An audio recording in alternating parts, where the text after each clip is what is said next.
Panjang umur hidupku, terpujilah Tuhanku di atas segalanya.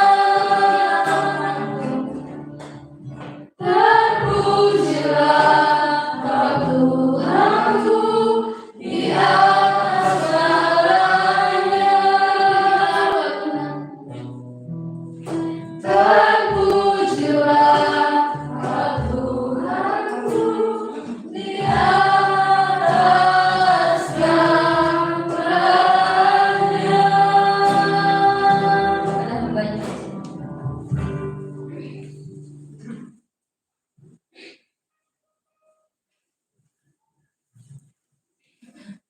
Mari kita bersatu hati di dalam doa.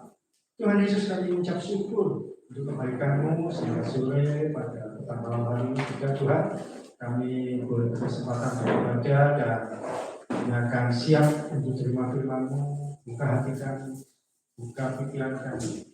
Terlebih lagi Tuhan kami rindu ditunjukkan oleh firman-Mu.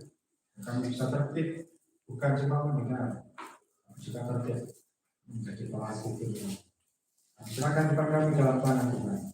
Dalam satu nama Tuhan Yesus, kami berdoa dan mengucap syukur. Amin. Salam, selamat sore. Salam semua. Ya, Tuhan,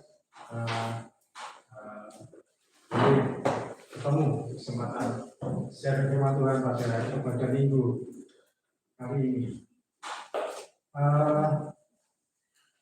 Ini ada di mana? Kita baru ketemu hari ini ya. Namanya Feni. Saya jarang terlihat. Saya ada di belakang saja. Membantunya. Terlihatnya di sini sebulan sekali. Mudah-mudahan. Ya, ini bulan Oktober. Bulan saya kalau masuk Oktober itu selalu exciting, semangat, senang. Karena ya tahu bulan Oktober bulan usia saya pertama, tapi masih belum. Dan karena saya dikasih jadwal sekarang, jadi tidak ada kue-kue untuk bulan. Karena sudah maju jadwalnya, tidak ada kue ulang tahun. Hari ini kita akan bersama share firman Tuhan dari Roma pasal 12 ayat 11. Roma 12 ayat 11. Satu bagian firman Tuhan yang tentunya sudah tidak asing. Sudah ayatnya pendek, kalau kita buka, ayat ini. Roma 12 ayat 11. Kalau pakai HP boleh, tapi hanya untuk buka ayat firman Tuhan. Roma 12 ayat 11. Sudah ketemu? Men. Belum, kabar minta maksudnya. Roma 12 ayat 11. Ada lagunya juga. Ada jadikan ayat hafalan juga sering. Roma pasal 12 ayat 11. Ketemu? Mari kita baca sama-sama. 1, 2, 3. Janganlah hendaknya keyakinanmu kendor. Biarlah rohmu menyala-nyala dan hadirat Tuhan. Ya. Hari ini saya mau sharing tentang pelayanan atau melayani Tuhan. Sudah terlalu sering kita mendengar kata melayani, pelayanan, melayani Tuhan, melayani pekerjaan Tuhan dan sebagainya. Tapi mungkin tidak banyak yang kita tahu, tidak banyak yang tahu apa sih maknanya, apa tentang pelayanan itu apa. Sehingga seringkali kami ditanya, misalkan pelayanan itu apa? Kita cuma asal menjawab pelayanan itu ya yang di gereja, pelayanan itu ya pelayanan yang di pujian. Tapi bukan itu. Sehingga banyak yang seringkali tidak mengerti dan akhirnya jadi salah. Kebetulan sekali minggu depan GKKI Jatim ketempatan jadi tuan rumah untuk pelaksanaan seminar AAK Amanat Agung Kristus, dan yang ketempatan pelaksananya di sini di gereja kita ini. Di tuan rumahnya adalah GKKI Jawa Timur, tapi ketempatan pelaksanaannya di sini. Karena itu akan banyak disampaikan mengenai melayani Tuhan, terutama untuk menjangkau orang-orang yang ada di luar sana. Orang-orang disebut Bani Kedar. Bani Kedar itu orang yang tidak seiman dengan kita. Sebelum melangkah jauh dengan banyak materi-materi firman Tuhan yang mungkin lebih berbobot dan sebagainya, sama aja kita ngerti dasarnya lagi. Apa sih pelayanan atau melayani Tuhan? Apa melayani pekerjaan Tuhan? Yang pertama, melayani pekerjaan Tuhan atau melayani Tuhan. Pengertian yang pertama, kata melayani di Alkitab tadi sudah ditulis, biarlah rohmu menyala-nyala dan layanilah Tuhan. Kata layani itu dalam bahasa Inggrisnya adalah to serve atau service. Kita mungkin akrab kalau dengan kata service. To serve atau service. Service itu apa? Service itu misalkan kalau HP kita rusak, kita datang ke counter, Mas tolong di servis Mas, HP saya rusak. Kalau dibuat WA nggak bisa, kalau dibuat chatting nggak bisa, buka YouTube nggak bisa, buka Instagram nggak bisa, buka Telegram nggak bisa dan sebagainya, tolong di servis. Ya mungkin tukang servisnya sederhana saja tanyanya. Ada pakai datanya enggak? Oh iya lupakan isi dulu nggak bisa. Servis HP atau kalau motornya bermasalah datang ke bengkel. Ini sudah waktunya servis, ganti oli dan servis. Jadi kata melayani itu dalam bahasa Indonesia adalah servis. Artinya apa? Servis artinya itu berhubungan dengan orang lain. Berhubungan dengan orang lain, memperbaiki sesuatu yang berhubungan dengan orang lain. Dengan singkat saya mau sampaikan bahwa yang namanya melayani Tuhan itu adalah kita memberi diri, menolong orang lain untuk mengalami kasih Tuhan. Sekali lagi, melayani secara gampangnya adalah kita memberi diri, menolong orang lain untuk mengalami kasih Tuhan. Jadi kalau misalkan datang ke tukang konter HP tadi, tukang servisnya itu adalah dia melayani kita supaya hatinya baik. Di bengkel tukang servis motornya melayani kita dengan cara apa? Memperbaiki motor kita. Ketika kita melayani Tuhan, kita melayani orang lain untuk mengalami kasih Kristus, kita hanya memberi diri. Kalau tadi Feni memimpin pujian, dia sedang memberi diri untuk membawa kita mengalami kasih Tuhan Yesus melalui pujian yang dinaikkan. Tapi sekali lagi, jangan dipercaya bahwa pelayanan itu bibir pujian, pelayanan itu di khotbah, pelayanan itu kalau ada yang datang terus kita terima tamu di gereja. Tidak. Tapi melayani Tuhan pengertiannya adalah kita memberi diri, membawa orang lain, menolong orang lain. Kita memberi diri menolong orang lain untuk mengalami kasih Tuhan. Itu dulu kita sepakati.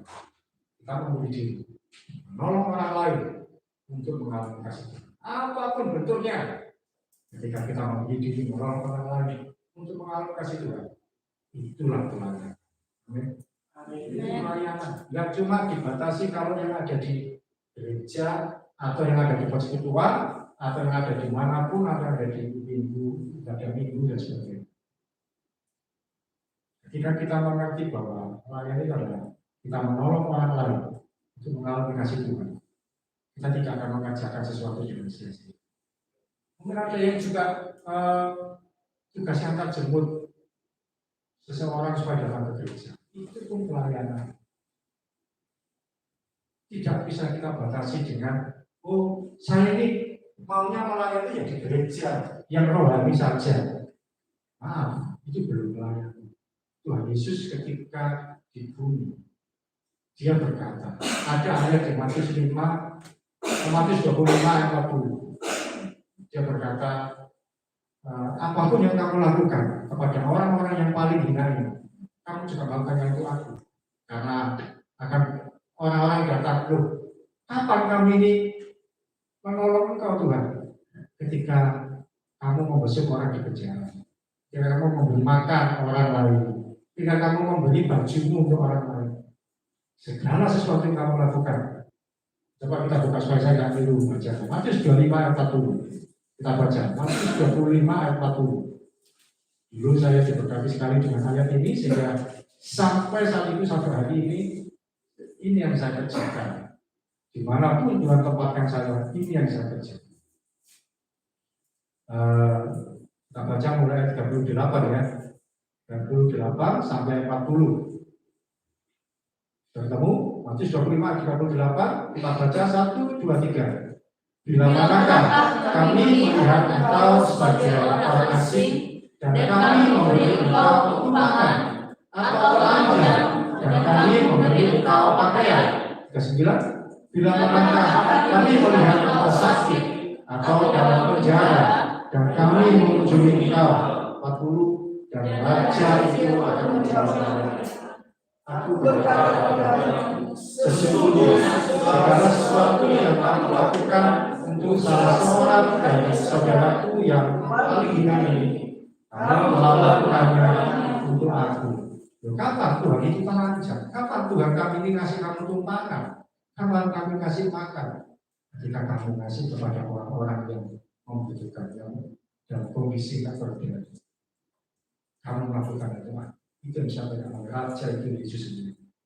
Ketika kita melakukan sesuatu yang terbaik, untuk orang-orang yang menurut kita dia tak mampu, kita mengerjakan untuk Tuhan tanpa kita sadari.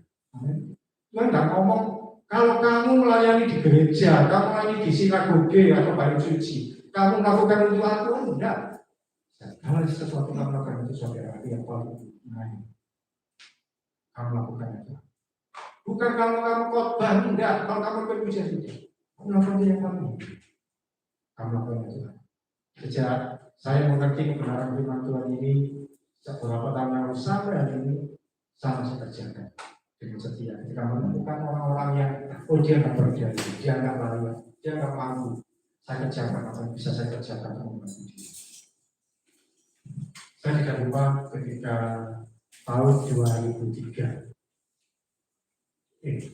Tahun berapa ya? 2000. Sama Pak Rizky dan teman-teman Bu Devi dan lain-lain. Kita pernah melakukan pelayanan turun ke jalan di daerah Gubeng ya. Oh, Bambu Runcing ya, di Bambu Runcing, terus juga sampai ke Delta Plaza dan sebagainya. Kita ini orang-orang yang biasanya kalau hari Jumat di posko doa sekolah-sekolah ada di SMA 14, 20, prapaca dan sebagainya. Tapi satu kali kita melakukan gerakan.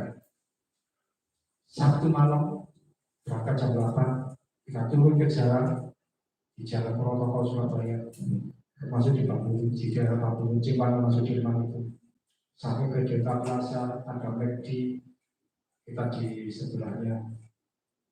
Apa yang kita lakukan? Kita membagi. Ada yang mendatangi anak-anak, ngajak mereka ngobrol, ngajak mereka sharing-sharing. Saya dengan yang lain datang ke ini patung Gubernur Suryo. Di situ ada banyak pengemis gelandangan. Kami nggak bawa makanan, kami membawa hati. Ngajak ngobrol, menguatkan, capek-capek itu kita kuatkan kami dulu. Bahkan ketika kami jalan dengan teman-teman yang perempuan, sampai teman-teman perempuan ditawar hukum. Banyak apa enggak? Yang memang menyakitkan juga. Tapi itu yang kami kerjakan, kami apa? Memberi hati, memberi diri ke orang lain. Itu bukan pelayanan gereja, itu enggak khotbah. Kami enggak khotbah, kami enggak bawa gitar nyanyi-nyanyi. Kami memberi diri. Untuk orang-orang yang terpinggirkan, untuk orang-orang yang dianggap sampah masyarakat, untuk orang-orang yang dianggap nggak layak, orang-orang yang dianggap mereka itu cuma butuhnya paling uang seberapa gitu. Kami saya mendekati yang pengemis pegelandangan, saya ajak bicara gimana Pak kabarnya, tinggal di mana, punya anak berapa dan sebagainya. Kami lakukan jam 1, bahkan ada salah satu orang yang ternyata salah satu gelandangan yang saya datangi, dia dari Ambon. Dia saudara sepupunya Pendeta Adi Manuti. Itu dia. Saya sepupunya Pendeta Adi Manuti yang penyanyi dulu. Kalau Pak Rizky dan yang lain ke orang-orang yang rambutnya wahab-wahab, kami kerjakan dengan kesetiaan. Kami nggak bawa label gereja karena kami memang berasal dari orang-orang yang cinta Tuhan, bukan dari satu gereja yang sama. Melayani mereka. Kami menerima apapun yang mereka perlu kesahkan. Tidak hanya kelihatannya, tapi kami melakukan dengan kasih. Itulah melayani Tuhan. Dan justru dengan langkah kami sederhana-sederhana itu, malah yang kami lakukan itu jadi cikal bakal satu gereja yang kemudian terbentuk belakang. Kami melakukan itu. Amin. Jangan batasi pelayanan itu dengan sesuatu yang sifatnya wajib. Kerjakan saja itu semua. Melayani Tuhan itu sekali lagi kita memberi diri untuk menolong orang lain mengalami kasih Tuhan Yesus. Itu sekitar tahun 2003. Saya pernah dapat order dari Pak Rizky juga. Dia menurut saya waktu itu dia masih kuliah, saya juga 2003 masih kuliah. Oke, layani ini seorang tua, orang yang sudah sangat tua, tinggalnya di daerah Lembut. Kami nyebutnya Yanto, masih ingat. Nah, Pak Rizky mungkin ada kesibukan dan bisa melayani karena kuliah dan sebagainya. Saya ada kesempatan sore. Saya datangi Yanto ini, orang yang punya 70 tahun lebih. Dan bisa apa? Hanya dia yang menerima Tuhan Yesus. Sementara dia dari keluarga kepolisian, suami, istri, anak-anaknya itu dari keluarga kepolisian, pejabat polisi di Polda. Yang saya lakukan apa? Saya cuma orangnya nggak bisa bicara. Saya datangi, saya bacakan Mazmur, saya bacakan kalau saya bacakan firman Tuhan, orangnya respon nangis, orangnya. Kalau setuju kadang-kadang angkat tangan sedikit, karena setuju. Dia punya orang yang dipekerjakan. Jadi menantunya itu adalah polisi pejabat di Polda. Ya, seorang jenderal terus mempekerjakan seorang untuk mendukung bapak yang tua. Jadi kemana-mana buku siroda didorong, dimandikan dan sebagainya. Bahkan kalau ke gereja, pesuruhnya ini ikut seorang laki-laki dari kepolisian juga. Ya, ini semacam ajudannya dari menantunya, tapi bekerja di situ. Ke gereja ikut, hanya demi nganter bakung ini. Gereja minggu pagi jam 9, terus doa malam jam 7 malam. Saya ada seperti itu terus. Dan saya yakin Bapak ini yang mengantar ajudan ini, dia juga terima firman Tuhan. Dia juga mengalami kebenaran firman Tuhan. Walaupun mungkin dia belum bertobat kepada Yesus, tapi dia terima firman Tuhan.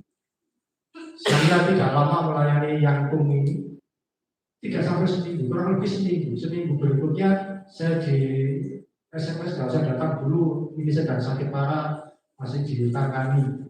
Tapi saya tidak sempat datang lagi beberapa hari kemudian, beliau sudah meninggal. Saya yakin ketika dia meninggal, dia masuk ke kerajaan surga. Dan tidak hanya itu, dia juga sudah membawa jiwa, Bapak juga tadi.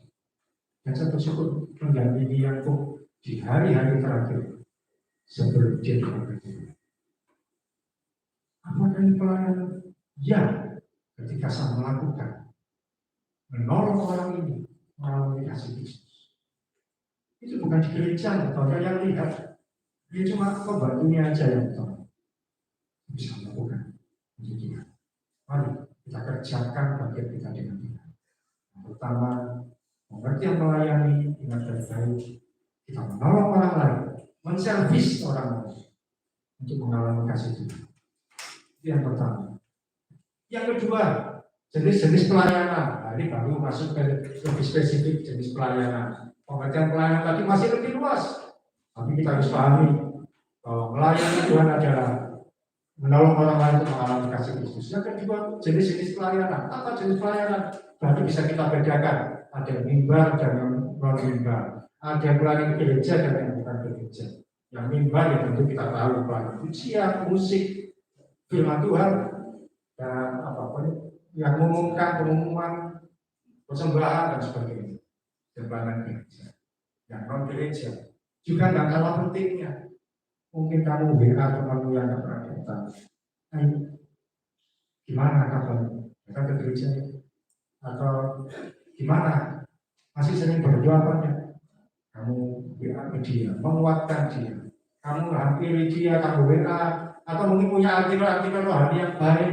dikirimkan. Mungkin ketika Pak Rizky kirim sesuatu di grup dan kamu rasanya memberkati buat temanmu di sekolah, kalau temanmu di mana pun, wih ini bagus ini. Ada Pak Rizky kamu kirim ke temanmu, kirim share ke temanmu. Itu adalah pelayanan juga. Dan ketahuilah sekarang banyak orang-orang yang rindu haus akan firman. Kirimkan dengan baik sesuatu hal yang bermanfaat. Jenis pelayanan ada banyak yang bisa kita kerjakan.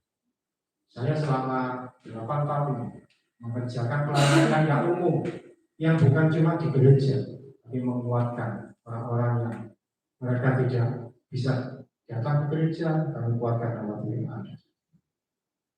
Termasuk kalau datang ke lokasi itu kan juga nggak umum, kerjakan dengan sebagainya. Jadi jenis pelayanan ada banyak yang bisa kita kerjakan. Lakukan semaksimal mungkin apapun itu. Yang sepele, yang remeh kelihatannya. Kuatkan orang-orang, teman-teman di sekitar kita bahwa mereka mengalami kasih. Kamu bisa makan, kamu tidak bisa makan, bagi makanan. Itu pun juga sudah pelayanan. Jadi pelayanan jangan cuma membatasi pelayanan cuma di gereja atau orang-orang. Oh tapi saya dipanggil untuk Tuhan untuk pelayanan yang rohani Pak, di gereja Pak. Ya boleh, tapi kuatkan juga cakrawala imanmu dengan hal-hal yang di luar sana, supaya ketika Tuhan pakai kita di luar, orang itu bisa melihat kita menjadi berkat. Kalau kita cuma efektif di gereja aja, sementara di luar kita nggak bisa apa-apa, kita akan jadi orang-orang yang nggak berkemenangan, cuma jago kandang, hanya menang. Saya kalau lihat story hanya Pak Rizky kadang-kadang lihat Pak Rizky kok nggak pernah tidur, kok nggak ada capeknya.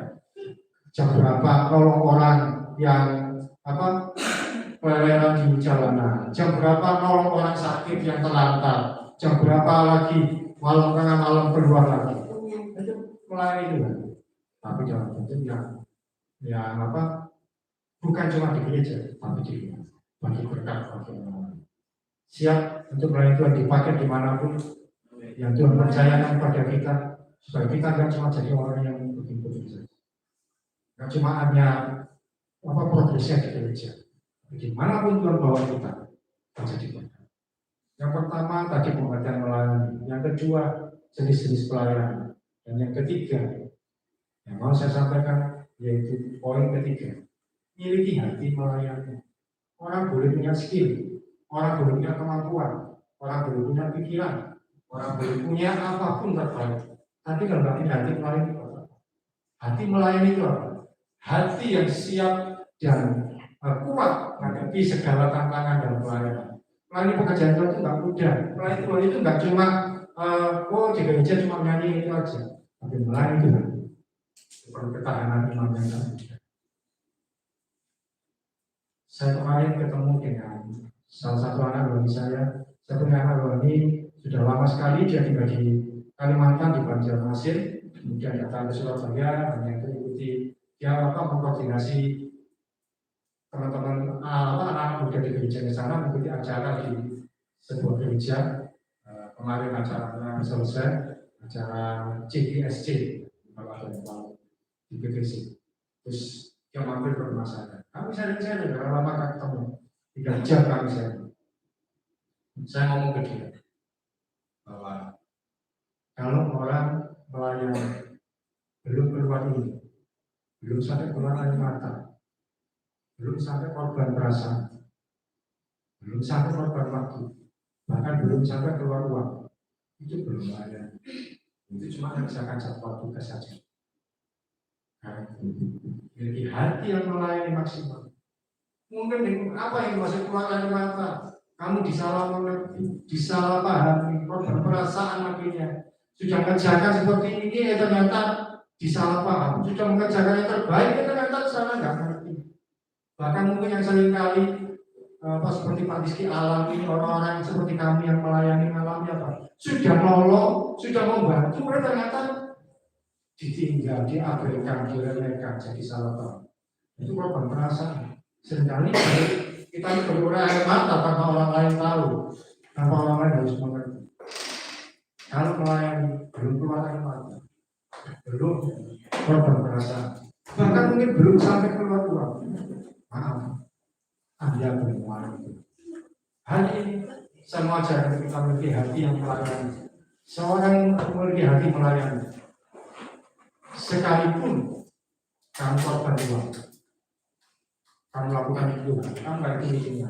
Sekalipun yang kamu kerjakan ini dilakukan nggak ada yang lihat, kamu lakukan itu, Tuhan akan memberikan kepada kita berkat-berkat yang tidak terduga, yang mungkin tidak akan pernah kita bayangkan. Ada gesekan wajar, ada yang namanya halangan rintangan itu wajar ketika kita melayani. Kalau melayani gereja seperti ini di Persekutuan, tidak ada gesekan, tidak ada halangan, belum wajar. Tuhan Yesus saja mengalami gesekan dengan murid-muridnya. Dia mengalami gesekan ditinggal oleh orang-orang terdekatnya. Padahal sudah ditolong. Jangan pernah menyerah ketika melayani. Ketika yang didoakan ternyata nggak berubah hatinya. Ketika yang dikerjakan ternyata kelihatannya sia-sia. Jangan pernah menyerah. Terus maju melayani Tuhan sebaik mungkin. Mungkin merasa itu bukan ini pelayananku, gak enak aku diomong-omongin, gak enak sama orang-orang. Kerjakan dengan sebaik mungkin. Kalau sampai sudah keluar air mata, korban perasaan, mungkin juga akhirnya kalau punya uang korban itu, Anda sudah mulai masuk dalam tahap melayani Tuhan yang sebenarnya. Amin. Kalau firman Tuhan berkata, biarlah rohmu menyala-nyala dan melayani Tuhan. Jangan kerajinan kedua, artinya apa? Jangan kedua, jangan. Oh karena ada masalah terus meninggalkan. Oh jangan karena yang kamu lakukan tidak dipandang orang lain terus kamu meninggalkan Tuhan. Terus merasa bahwa oh ini bukan pelayanan saya yang kamu kerjakan, terus kamu menjauh dari itu. Kerjakan dan sebagainya. Apa yang jadi bagian? Saya ketika saya baru awal-awal melayani, saya ada di bawah bimbingan pembina wali saya. Bapak wali saya, Bapak Daud Widiarto, ketika melayani bukan saya disuruh kesaksian korban dan sebagainya, tidak. Yang saya lakukan apa? Bawa tas, bawa mic ketika dia main keyboard, saya bawakan mic. Itu saya nggak diberi kesempatan untuk apapun, bisa kerjakan. Yang di sini pun teman-teman pengajian ketika selesai gereja ibadah juga nyapu membersihkan, itu pun juga melayani, jangan berkecil hati. Tuhan tahu kita. Amin. Sebelum nanti dibawa pada posisi yang lebih baik. Tahun ini, kalau saya boleh kesaksian, bukan cuma usia saya yang bertambah 2 minggu lagi. Saya mengingat perjalanan pelayanan saya sudah 28 tahun. Sejak tahun 95 saya SMP. Dan pelayanan saya pertama, nata kursi, nata bangku. Karena pelayanannya di sekolah, itu sudah ada. Kadang-kadang kalau perjamuan kasih, bangkunya dipinggirkan, nata tikar. Itu yang kami kerjakan, itu yang saya lakukan ketika saya kelas 1 SMP. Rohani apa enggak? Tak rohani, tapi saya lakukan sampai Tuhan meningkatkan lagi untuk hal yang berikutnya lagi. Lagi undangan datang teman-teman yang nggak pernah datang, dan kami kerjakan. Yang pertama pengertian melayani, saya ulang lagi, yaitu ketika kita memberi diri, menolong orang lain untuk mengalami kasih Tuhan. Dan kedua, jenis-jenis pelayanan ada banyak yang bisa kita lakukan, baik di gereja maupun di luar gereja, baik yang bersifat mimbar maupun non-mimbar. Banyak kita kerjakan. Ambil salah satu bagian, kerjakan dengan setia. Seperti Cindy yang dengan tekun menyampaikan share jadwal ibadah, luar biasa, kerjakan dengan tekun. Walaupun saya nggak salah-salah kata-kata, nulis baju kotak-kotak jadi kotak-kotak. Kerjakan dengan setia. Yang ketiga, memiliki hati yang melayani. Sekalipun digeser, sekalipun diomongin, nggak diperhatikan, disalah kerjakan saja pelayanan kita dengan setia. Sekalipun keluar air mata, sekalipun disalah paham korban perasaan, sekalipun harus keluar uang, waduh nambahin lagi. Nah, sekalipun kerjakan dengan setia, jangan menyerah. Dan yang terakhir, syarat melayani Tuhan itu apa? Syarat melayani Tuhan bukan cuma skill atau kemampuan, memiliki hubungan pribadi dengan Tuhan. Ketika memiliki hubungan pribadi dengan Tuhan, kita bisa melayani. Kalau kamu punya hubungan pribadi dengan Tuhan, jam doamu nggak tertib, nggak pernah baca firman Tuhan, kita melayani akan mudah kecewa, akan mudah jatuh. Memiliki hubungan pribadi dengan Tuhan. Ketika kita memiliki hubungan pribadi dengan Tuhan, kita bisa membaginya dengan orang lain. Amin. Ini yang bisa saya sampaikan, sehingga minggu depan ketika kita ketempatan untuk akan amanat Tuhan Yesus, kita siap jadi orang yang diutus untuk melayani, bukan tanpa pengertian yang benar. Kita melayani Tuhan dengan baik dan semaksimal mungkin. Sekalipun apa yang kita kerjakan tidak dipahami orang lain, orang lain Tuhan itu siap jadi keset. Keset itu apa? Siap untuk diinjak-injak, siap untuk dilecehkan, siap untuk direndahkan. Tapi ketika kita melakukan itu, satu kali dua kali. Mari tutup mata, kita bisa berhenti dalam doa. Tuhan Yesus firman-Mu sudah telah sampaikan. Kiranya boleh jadi berkat bagi semua kami, ya Tuhan, anak-anak-Mu di sini. Firman-Mu dengan sederhana Mu sampaikan. Kiranya ini boleh kami mengerti, kami pahami mengenai melayani-Mu, ya Tuhan. Betapa sering kali kami tidak memahami, kami cuma sekedar melakukan dan mengerjakan. Tapi hari ini kami mau belajar, memahami, mengenali, mengerti isi hati Tuhan. Bahwa ketika kami melakukan sesuatu yang terbaik untuk orang lain, supaya mereka mengalami kasih Kristus, maka kami sudah melayani. Dan kami mau melakukan pelayanan apapun, sekalipun tidak ada orang yang mau memperhatikan kami, sekalipun yang kami kerjakan diabaikan atau kelihatan sia-sia, kami tidak mau menyerah. Kami mau melakukan itu dengan hati yang rela hati, yang rendah hati, yang siap untuk Tuhan bentuk dalam kondisi apapun. Terima kasih Tuhan Yesus, berkati anak-anak di sini, di GKK Gideon Generation, menjadi pribadi yang kuat, tangguh, gak patah semangat, gak mudah menyerah, gak putus iman. Mereka kuat, siap untuk melayani Tuhan, dimanapun, sebagai apapun dan kapanpun. Terima kasih Tuhan, berkati juga Pak Rizky selaku pembala kami, untuk membimbing kami, mendidik kami, sehingga kami boleh menjadi pelayan Tuhan yang setia, seperti yang beliau teladankan. Di dalam satu nama Tuhan Yesus Kristus kami berdoa dan mengucap syukur. Amin.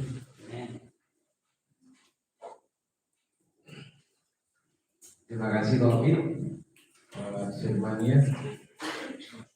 Saya teringat, saudara, saya sama Pak Oki mulai SMA, ya.